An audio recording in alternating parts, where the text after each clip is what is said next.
Solving special systems.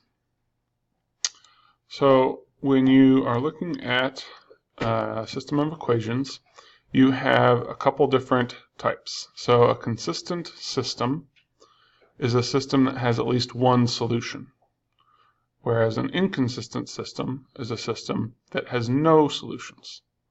All right.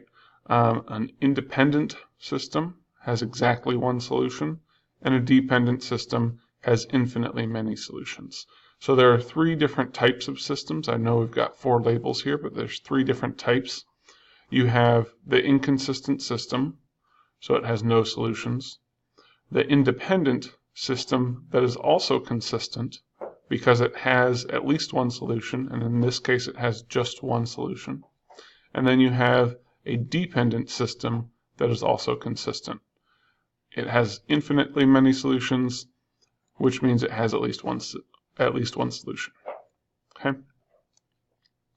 So our first concept is looking at systems with no solutions. All right. So remember that a solution to a system of equations is that solution that both equations share. Okay. Also on a graph, it's where those lines intersect. So if we're talking about a system without a solution, that's going to be one where they don't share any values, right? They don't share any solution, and that means the lines don't intersect. Think about this for a second. You should be able to come up with what kind of lines those are. And yeah, those are always going to be parallel lines. Okay?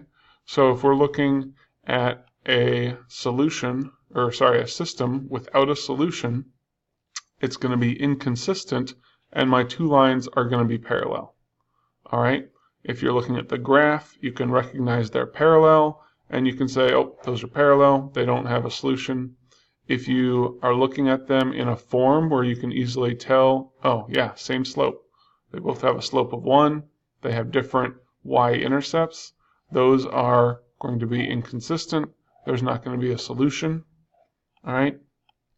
If you don't happen to recognize them right off, say we have these equations, and instead of, maybe putting both of these equations in slope-intercept form, like this top one, you just start to solve this with substitution. That's fine. We can do that. We can recognize that y is equal to 2x minus 3. So our 4x minus 2x minus 3 equals 7. Okay, and we can continue to solve this algebraically as if we were finding the value of x.